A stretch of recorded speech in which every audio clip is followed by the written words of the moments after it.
Welcome back to the Gem Cutter's Craft. Today I'm in London, England in the studio of Charlie Bexfield. And if you have seen this before, maybe you remember this machine from a post or a video from last year. He got this beautiful old Jurassian gem cutting machine from the French Jura and brought it all the way back to London. And now today I have brought him a brand new copper lap. And we're going to set this machine up for cutting and polishing and see how it works to get the machine working for a two-step process.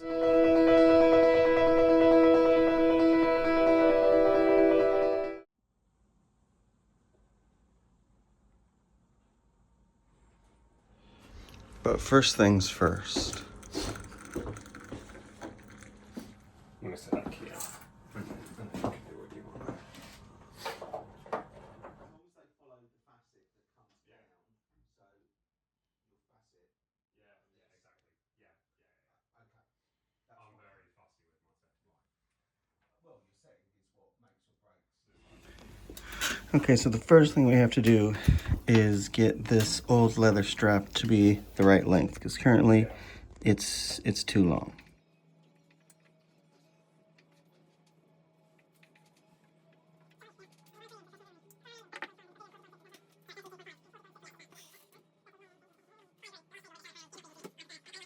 Okay, so I've rough eyeballed the length of the new cord and I've cut it with a razor blade. Now I'm going to put it back together and let's hope that it works.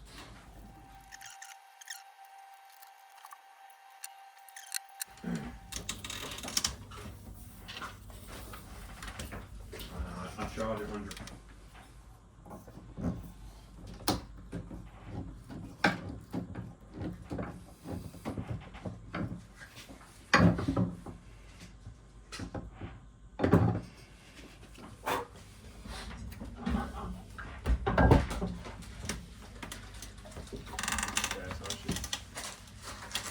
Okay, J-Bug, how are you doing? Good. Just trying to get the thing on.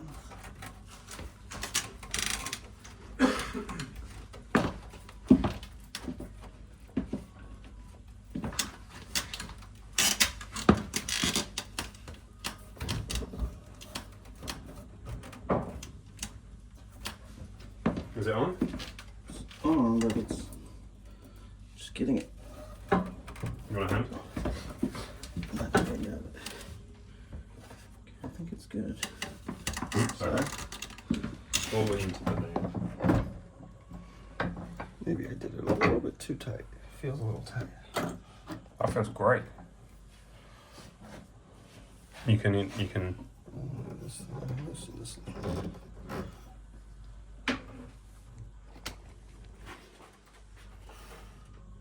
Minimal slippage. Yeah, and I mean it's. I think it's normal that it slips anyway.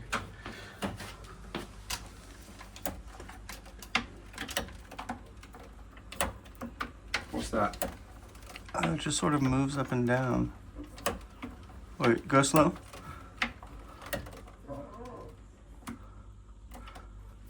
Oh, it's just.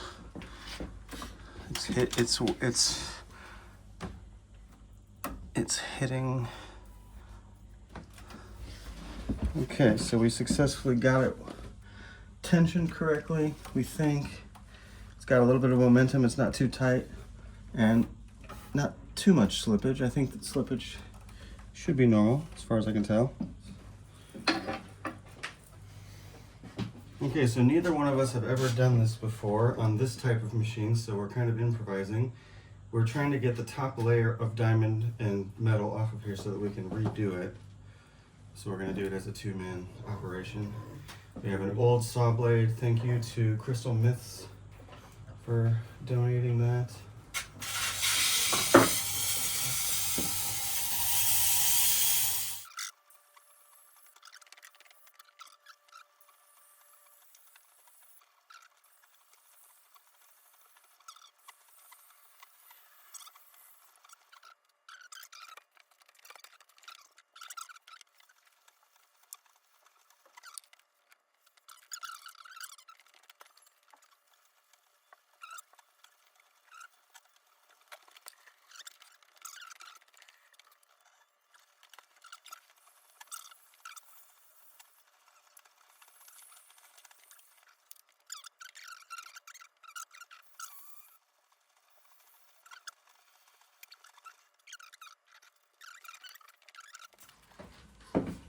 That's what we just took off.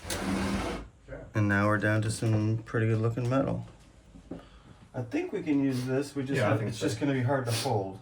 Are we not just going to score it? We could, but I think we can actually do it in the French way. It seemed like it was working. Yeah, okay.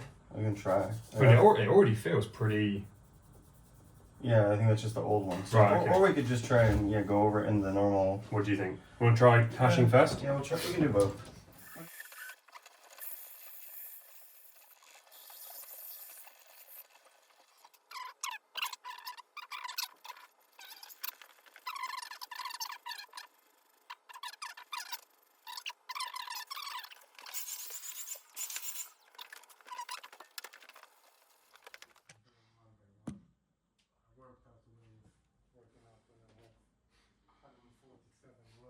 Yeah, okay.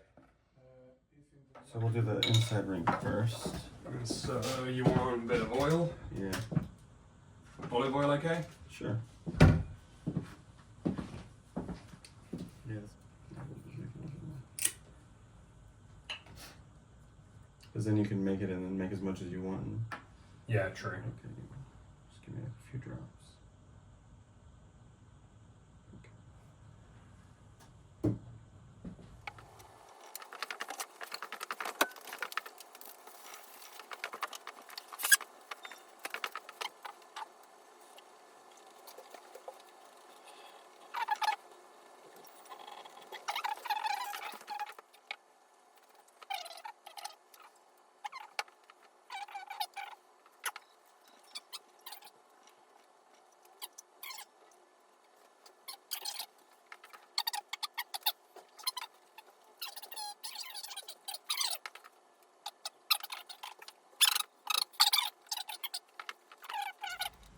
So we've got 0 to 4 on the outside, 0 to 1 on the inside. So this is a two-step polishing situation, but hand crank style.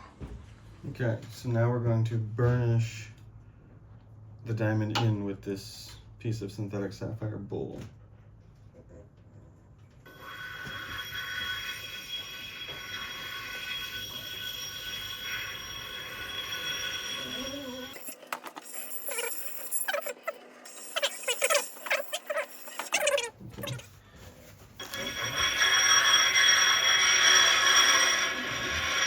Right, with the bent stone.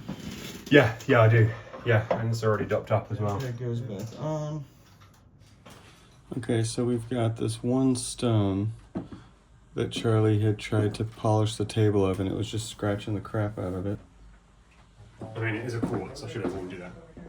That's okay, just to see if like all the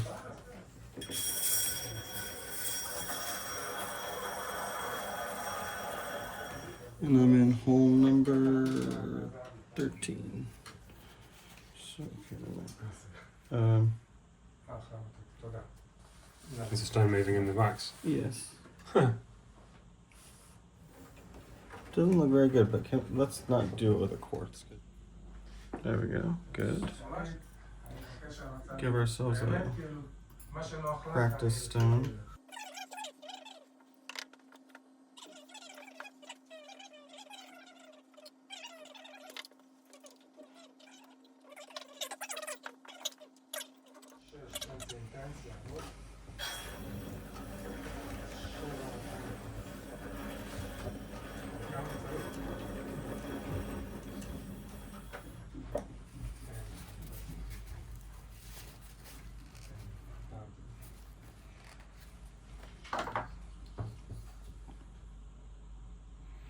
Okay, good. Skin's off.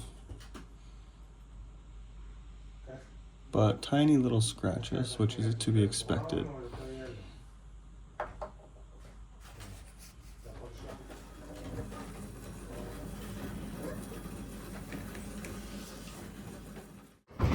Okay, we did not have good success getting the lap going, so we're going to try to use another method to redress it. But first we're going to go to a jeweler who has an EDXRF gun and scan the metal and tell us what the lap is made out of, because now we're getting suspicious because it's polishing so bad. That's I don't know. 93% copper there. See you. Copper? Yeah. Whoa.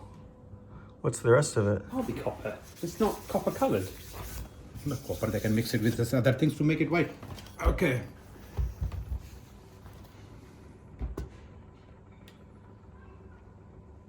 That's copper, 99.9.99. Oh, okay. Good thing we did this now. This is a cutting lap. Okay, that explains all of that then. Probably. Okay, exactly same reading the one we had before. I bet this should be steel or iron. Yeah, it's iron. Perfect. Yeah. So, after a little bit of research, we found out from that guy that lap is 93% copper, and then we looked it up. It's pinchbeck. So pinchbeck is a kind of alloy that has 7% zinc, 93% copper, and a couple other little things, which is exactly what that meter said, which isn't What does that helpful. mean? Yeah, Yeah. it's not a polishing lap. No. It's not, I mean, it Well. could be, but it's not for your soft stones that you want to do. So, No. okay. We're gonna keep trying. Okay, so we've gone to a fellow gem cutter, Steve Stavro, and he has given us some old bricks from Cyprus that we are going to use to try and get this thing working. Okay, so we just took this other lap to get tested. We thought it was bronze, but actually it's mostly just copper, and it's like 97% copper. So now we have to decide which one's the cutting lap, which one's the polishing lap. And we got the brakes. Okay, we are in day 2 of getting this machine working. All of our efforts yesterday improved it, but did not fix our polishing issues. So we've got some bricks to try. But first things first, some tea. I don't think you needed to get them wet. No, I made a mistake. Not sure if that was a good idea. No, it's a shit idea because now it's not.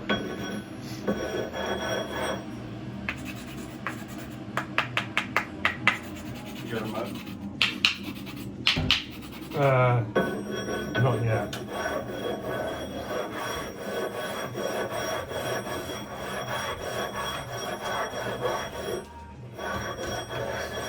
This shit works so well. Look at this. Yeah. You want to do it? Yeah.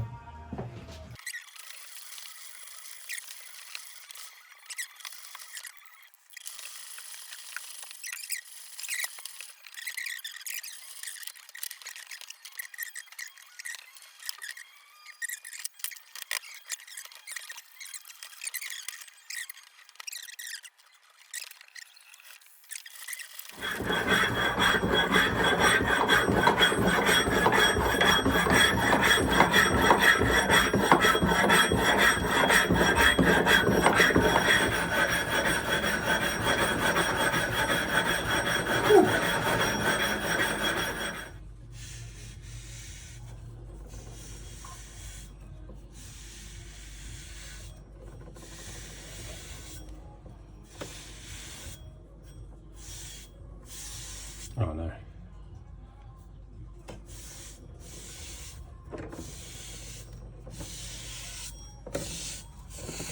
Yeah, that's what it's supposed to look like. Mathematically complex surface.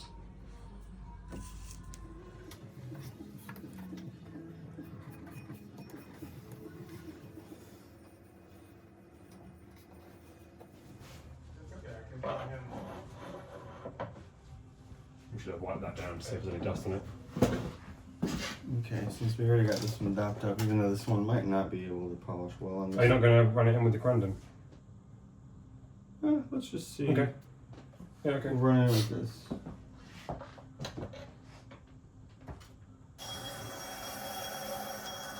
Sounds better. Sounds a lot better.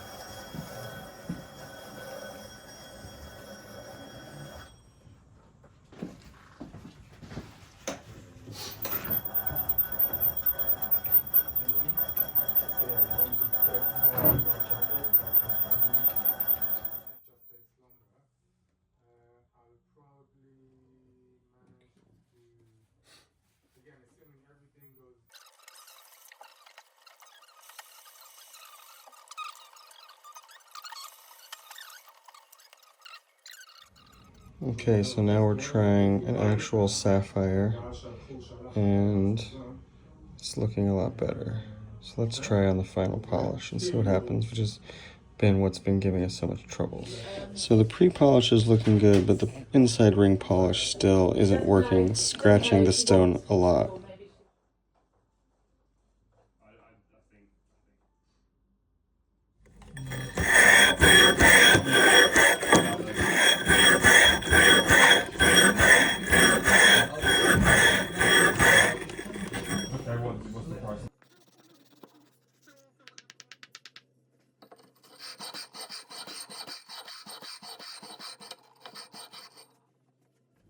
We did another round of the saw blade just skimming off the top layer because we're thinking maybe there's some old, possibly 600 grit diamond powder embedded in that lap. So we went over it again with the blade.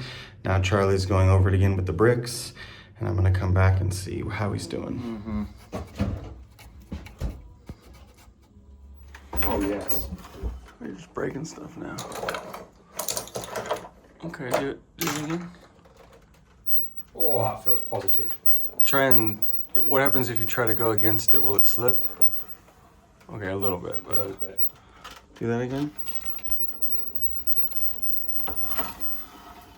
Okay, well, I guess you shouldn't do that, but much better though. Way. Do you think it needs to be even tighter? Well, Also, man, we gotta oil that thing so it's not squeaking like that. let's see if we. Okay, so Charlie hacked the lap for another 30 minutes, and finally it's, we must have got under whatever stuff was on there, whether it was a rough grit of diamond or just something from the years. And now we've just readjusted this whole setup. We've tightened the bolt. We got a spirit level. We've leveled the lap. So notice it's centered here. It's centered here. We realized this was really important because as we were doing our little tests, we would polish out here and it would be good, and then we'd polish in here and it was tilted because the lap wasn't leveled. So now it should work. We need to test it, but we're a lot closer to being finished. Other than the big scratch, what do you think? Glorious. Truly beautiful. So We've done well. yes, we have determined what the metal is.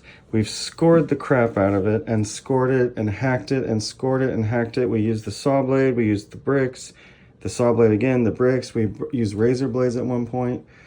We have leveled it. We have adjusted the tension of the belt so it's not slipping now, and it's got a nice, strong, powerful turn.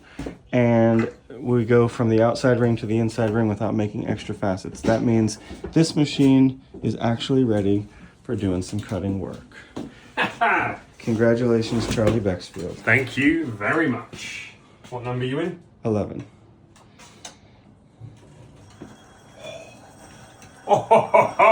And we sprayed a little WD-40 right in here because it was squeaking like crazy, and now it's not, so it's good.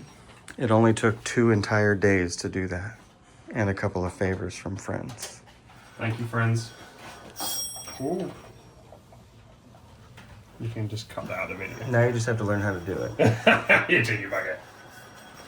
Thank you for joining me on another Gem Cutters Craft adventure.